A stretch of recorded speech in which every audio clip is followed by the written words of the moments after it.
አቤት። እኔም ዛሬ ከዚህ ሄዳለሁ፣ አብሬሽ እመጣለሁ።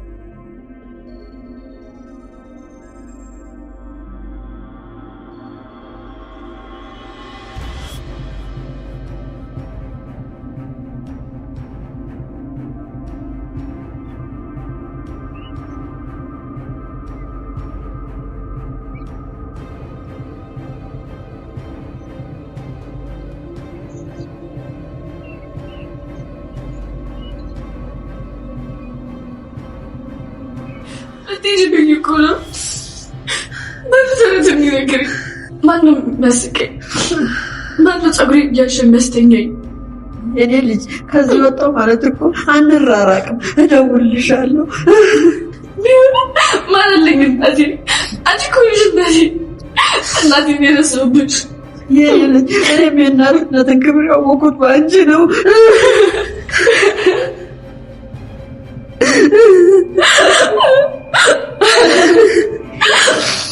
የኔ ልጅ ስሚኝ፣ ትወጂኛለሽ ከማንም በላይ። ስለዚህ ስሚኝ፣ ራስሽን ጠብቂ፣ ጎበዝ ሁኚ፣ በሰዎች ሴራ አትወድቂ፣ ሰው አትመኝ። የኔ ልጅ እመኚኝ፣ አምነን እውነቱን ያወቀ ቀን በእኔ ያደረገው ነገር ያሳዝነዋል። እስከዛ ጸሎት አደርግልሻለሁ። እናቴ እወድሻለሁ።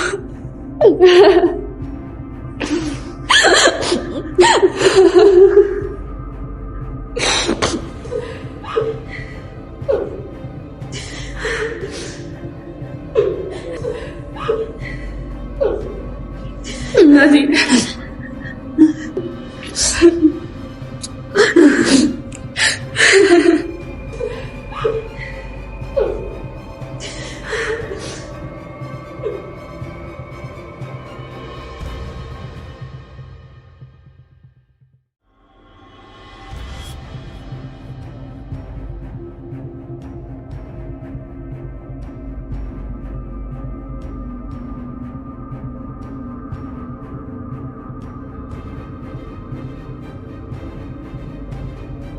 ወይዘሮ ዛራ ደሞዝሽን አልወሰድሽ፣ አሁንም እልክልሽ ይሆናል።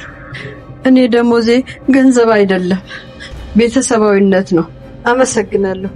ሰላማችሁ ይብዛ። እና ዛራ የትልቁ ቤት ሰራተኛዋ እና ዛራ እዛ ቤት ለረጅም ጊዜ ኖራበታለች። ልጅ አምነንንም አሳድገዋለች። አሁን ላለበት ደረጃም ብዙ መስዋዕትነትን ከፍላለች። ታዲያ በስተመጨረሻም ይሄን ቤት ለቃ ልትወጣ ነው። ያልጠበቁት ነገር ቤተሰቦቹ እንዳሉ እና ዛራን ወጥተው ሊሸኟት ደጅ ቆመዋል። እና ዛራም ሻንጣዎቿን ሰብስባ ትወጣለች። አሳምነንም ቢሆን እንደተለመደው ሽኝት ሊያደርግለት ነው። ታዲያ በግራና በቀኝ ሁለት ነው ቆመው ሳለ እና ዛራ በመሃላቸው ልታልፋለች። መሀል መንገድ ላይ እንደደረሰችም አምነን ክፍያ እንዳልወሰደች ነግራታለች። ስለዚህ አሁኑኑ በአካውንትሽ አስገባልሻለሁ ይላታል። እና ዛራም ገንዘቤ ቤተሰቦቼ ናችሁ፣ ስለዚህ ምንም ነገር ገንዘብ አልፈልግም ትለዋለች። ያልጠበቁት ነገር ታዲያ ከጀርባ ሆና ፔሊን ያለሷ መቆየትና ማሰብ እንደማትችል ስታቅ ሻንጣዎቿን ጠቅልላ አብራና ዛር ጋር መውጣት ትፈልጋለች። ይህን ጊዜ እናቴ ዛራ በማለት ትጣራለች። አቤት ብላ ስትዞር እና ዛራም እባክሽን አንቺ ጋር አብሬ ማደር እችላለሁ? አንቺ ከወጣሽ እኔ እዚህም አልቆይም እና አብሬሽ መሆን እፈልጋለሁ ትላታለች። ምንም አይነት ምላሽ አልሰጠቻትም። ይሄን ጊዜ አቶ አምነን ዘወር ይልና ይኮሰኩሳል። በጣምም ይናደዳልኝ። አምነን በዚህ ሰዓት ለክብሩ ወይስ ደግሞ ለፍቅሩ የቱን ይመርጣል? ብልጥ ከሆነች ፔሊን አምነን አትሄጂም ቢላትም እንኳን ያለሷ መቆየት አልችልም ስትለው በክብሩ ይደራደራል ወይስ ደግሞ በፍቅሩ? አምነን ምንም እንኳን የልጅ አባት ቢሆንም ነገር ግን ፔሊን በጣም ነው የሚወዳት። ምናልባትም ከዛ ቀደም ደግሞ ያሳለፍናቸው ጊዜያቶች ሁሉ አልናፈቁሽም ይላት ነበር። እሷም በሚያስፈልገው ሰዓት አብረው ብዙ ጊዜ እንደሚያሳልፉና የናፈቃት ብዙ ነገርም እንዳለ ገልጻለት ነበር። ምናልባት ያንን ነገር ያስታውስ ይሆን አምነን? እና ዛራ እዛ ቤት ለረጅም ጊዜ ቆይታበታለች። አሁን ላይ መውጣት የቻለችውም በመርሲ ነገረኛነት ነው። መርሲን ሴቶችን ስታናግራቸው ምንም አይነት ምላሽ ባለመስጠቷና በንቀት ስለተመለከቷት ነው። ለዚህም ወይዘሮ ዛህራ እዛ ቤት ለረጅም ጊዜ የምትኖረውም በሰራተኝነት ነው። ታዲያ መርሲን ደግሞ የወንድሙ ልጅ ሲመጣላት የተናገረችው ነገር አልታዘዛለችኝ፣ ከሴቶች ጋር ተባብራ አንቋሸሸችኝ፣ ሰው እንደሌለኝ ስላወቀች ነው ይህንን የደፈረች በማለት ለአምነን የውሸት እንባዎቿን በመዝራት ማልቀስ ትጀምራለች። አምነን ከልጅነቱ ጀምሮ የሀብታምና ቅንጡ ቤት ስለሚኖር በክብራቸው ምንም ቢሆን አይደራደሩም። ለዚህ ነበር እና ዛራን አስጠርቶ አሁኑን እንድትወጭ ፈልጋለሁ። አክስቴን ለምንድን ነው በገንዛ ቤቷ ነፃነቷን የነሳሻት? ለምንድን ነው አልታዘዝም የምትይው? እዚህ ቤት ያለሽ እኮ በሰራተኝነት ነው ይላታል። ልጄ ባክህን ለሚያልፍ ቀን ክፉ ቃል ባትናገር አስተዋል ትለዋለች። ልጅ አትበይኝ፣ እናቴ አንዲት ናት፣ እሷ ማጥቻት አለው በማለት አሁኑኑ ሻንጣሽን ይዘሽ ውጭልኝ በማለት ይናገራታል። ድጋሜ እንኳን እንድታወራ እድል አልሰጣትም ነበረ። እናት ዛራም ይህን በሰማሽ ጊዜ እያለቀሰች ወደ ኪችን ትሄዳለች። ኪስንም ገብታ እያለቀሰች ባለበት ሰዓት ፔሊን ስትመጣ ሁሉን ነገር ትነግራታለች። እባክሽን እናቴ ዛራ፣ አምነን ባደረገው ነገር ይጸጽታል። እርግጠኛ ነኝ ስለተናደደ ነው እንጂ ከልቡ አይደለም ብትላትም ያሁን ግን የምር ነው በማለት እናት ዛራም ታለቅሳለች። በስተመጨረሻም ስትሰራበት የነበረውን ኪችኑን፣ ውጩን፣ ሁሉን ነገሩን እየዳሰሰች በናፍቆትና በስስት ትመለከታለች። ከዚህ ቤት የበለጠ ከባለቤት የበለጠ እኔ ብዙ ነገር ተጠቅሜበታለሁ፣ እኔ ብዙ ነገር ሰርቼበታለሁ በማለት የኪችን እቃዎች በሙሉ ማጎብኘት ትጀምራለች። ለዚህ መዘዝና ጣጣ ያመጣችው ጄሪ መርሲንን ለመበቀል ስትል ነገር ግን እናት ዛራ ተጎዳች።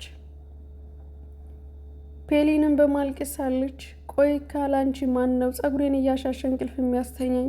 እናቴ ዛራ ትጅቤ ብትላትም እደውልልሻለሁ፣ እኔ እኮ እናትነትን ያየሁት በአንቺ ነው ትላታለች። እሷም ልጅነቴን ሁሉ ነገሬን የሸከብሽኝ አንቺ ነሽ፣ እባክሽን ብትላት እንኳን ምንም አማራጭ ስለሌላት እኔ እዚህ ቤት የምኖረው ሰራተኛ ነኝ፣ ነገር ግን ደግሞ በክብሬም ሆነ በማንነቴ እንዲነኩኝ አልፈልግም፣ ባለቤቶቹ ናቸው፣ የተሻለ ሰው ይመጣልሻል ትላታለች። አንድ ነገር ግን ምትወጂ ከሆነ ሰዎችን እንዳታምኒ፣ ሁሉም ሰው የሚቀርብሽ ሊያጠፋሽ እንጂ ሊያከብርሽ አይደለም ትላታለች። እናት ዛራ የታያት ነገር አለ። የአምነን ጓደኛ ቃል በደንብ ይፈልጋታል። ለድርድርም ያመቸው ዘንድ ከጀሪ ጋርም ተደራድሯለኝ። ጀሪም አማራጭ የሌላት ራሷን ለመውደድ ስትል በገንዘብም ተደራድረዋለች። የአምነን ጓደኛ ቃል ጀሪን እንደሚፈልጋት ሁሉ አሁን ላይ ደግሞ ፔሊንን ለማጥቃት ዝግጁ ነው። ጀሪ ገንዘቧን ተቀብላለች። የቀራት እንግዲህ ፔሊንን አሳልፋ ለቃል መስጠት ነው።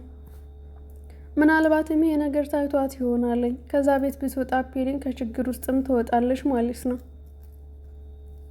ሙስጠፋ ገንዘቡን በሚቀባበሉበት ሰዓት እዚህ ባላ ከህይወት ይውጣልኝ፣ ላይ አልፈልግም፣ እዚህ ምንም የምትሰራ ነገር የለም ብትለው ጀሪ የመጣሁት እዚህ ቤት አንቺን ብዬ አይደለም፣ በህይወት እስካለሽ ድረስ የቁም ስቃይ ነው ማሰቃየሽ ሲላት፣ ይህን ጊዜ ሾካኪት መርሲን ደግሞ ሁሉን ነገር የጀሪን ሚስጥር ትሰማና ከሙስጠፋ ጋር መደራደር ትጀምራለች። እዚህ ቤት የመጣኸው ቆይ ለምንድን ነው? ማንነት ትለዋለች። እንደነገርኩሽ የሲፈን እንግዳ ነኝ፣ የሲፈን ወንድም ነኝ ቢላትም ከጀሪ ጋር ያለ ግንኙነት ስለው የቀድሞ ፍቅረኛ ናት፣ ያረገዘችውም የኔ ልጅ ነው። ስለዚህ ይህን ልጅ ደግሞ አምነን ቢሰማ ምን ሊያደርግ እንደሚችል ታውቂያለሽ ይላታል። እንግዲያውስ አንድ ላይ እንስራ፣ ሚስጥርህ ሚስጥሬ ነው ትለዋለች። እሱም ሙስጠፋ አማራጭ የሌለው ነገር ይህንን ነገር ሁሉ ደግሞ መርሲን ስለማታውቅበት ምንድን ነው ይላታል። አምነንና ጀሪን እንዲፋቱ ፈልጋለሁ፣ ስለዚህ ደግሞ እንድትረዳኝ ፈልጋለሁ ትለዋለች። ያለ ምንም መቅማማት እሱም እሺ ይላል። ምክንያቱም እሷን አልደራደርም ቢል መርሲን ጉዱን ደግሞ ለጀሪ ሆነ ለአምነን እንዲሁም ለሲፈን ስትናገርበት እሱ አጭር ጊዜ እንዳለ ያውቃል። ያለ ምንም መቅማማት እንግዲህ እሺ ብሎ እየተደራደራት ነው ማለት ነው። ሾካካ መርሲ በአንድ ቀን እዚህ ቤት በወጣ እንኳን ብዙ ነገር ተቃይሯል በማለት ለራሷ ቃል ትገባለች። እንዲሁም ደግሞ ልዩ ስጦታ ያዘጋጀችላት ወይዘሮ ሞርዚና ለመርሲን ለቃል እንግዲህ ደብዳቤ ትልክላታለች ማለት ነው። ቃል ይሄ ምን ደብዳቤ ነው ቢላትም የምሰጥን ብቻ አድርግ፣ ብዙ ማውራት አይጠበቅብም ትላለች። ቃልም እንግዲህ እንደትእዛዙ እሺ ብሎ ደብዳቤውን ይዞ ወደ ወይዘሮ መርሲን ይሄዳል ማለት ነው። በዚህ መካከል እንግዲህ ያልጠበቁት ነገር ቢገኝ ጄሪ ማንነቷ ሚስጥሯን ይፋ ላይ ወጥቷለኝ። የበለጠውን ወደ ስቃይና ወደ ችግር እየገባችም ነው። አምነን በስተመጨረሻ ምን ይሰማዋለኝ? ፔሌንም በብዙ መንገድ ፈትኗታለኝ። በንጹህ ልቧም ተራምዶባታል። ፍቅሯንም አንቋሾባታለኝ። ግን ደግሞ አሁንም ደግሞ የልጅ አባት ስለሆነ ሚስቱን የማንከባከብ ግድ ስላለበት 500 ሺህ ብር ስጠኝ ይፈልጋሉ አሁኑኑ ማለት እየቻለች ነገር ግን በቃል ጉዳይ ስለተመነዘረች እሷም እንግዲህ እሺ በማለት ይሰጣታል ማለት ነው። ቆይም ሁሉ ገንዘብ ግን ለምን ፈለግሽ ይላትም ለአንዳንድ ወጪ ያስፈልገኛል በማለት ነበር የተቀበለችው። ያንን ገንዘብም ተቀብላ እንግዲህ ለሙስጠፋ ነው የሰጠችው። ሙስጠፋም ደግሞ ጀመርኩት እንጂ ገና መች አለቀ፣ እያንዳንዷን ዋጋሽን አስከፍልሻለሁ፣ ሲኦል ነው መሆንብሽ ነበር ያላት ማለት ነው። አሁን የጄሪ ስቃይና ሙስጠፋ አንድ ላይ ሲሆኑ ሁለት መርሲኔን ሚስጥር ስላወቀችባት አሁን ላይ ደግሞ ጄሪ በምላሹ ከመርሲን ጋር እየተመነቃቀረች እናያታለን ማለት ነው። ምክንያቱም ጉዳዩ ያልታወቀባት መስሏት ነበረ። ነገር ግን ደግሞ ሾካካው መርሲ ሁሉን ነገር አውቃባታለች። ለዚህ ምን ምላሽ እንደምታገኝ እንግዲህ በቀጣይ ቪዲዮ የምናይ ይሆናል ማለት ነው። ሌላው እንግዲህ እና ዛህራ ወደ ቤት ትመልሳለች ወይስ አትመለስም የሚለውን እናያለን። በህይወት ዘመናችን የሰው ቤት ስንኖር አንገታችን ደፍተንና ያ ቤት የፈለገ ቢወዱን የፈለገ ቢያከብሩን ግን የነሱ ነው። እኛ ደንበራችን ከተሻገርን ውድቅ እንደምንሆን በዚህ ድራማ ያስተምራል ማለት ነው። ሌሎቻችሁም የተማራችሁበት እንዲሁም ይሄ ነገርነትን ወድጀዋለሁ የምትሉት ካላችሁ በኮሜንት አስቀምጡ ማለት ነው። ቀድሞ እንዲደርሷችሁ ለቤተሰቤ አዲስ ከሆናችሁ ሰብስክራይብ ስታደርጉ በደወል አድርጉት በኖቲፊኬሽን እንዲሆን ማለት ነው። እና አዳዲስ ሰዎች እንኳን ደህና መጣችሁ አረፍ በማለት እንዲሁም ነባር ቤተሰቦች ላይክና ሼር እያደረጋችሁ ስለምሰጡኝ ሀሳብ አስተያየት እያመሰገንኩኝ በዛሬው ቪዲዮ እዚህ ላይ ልጨርስላችሁ።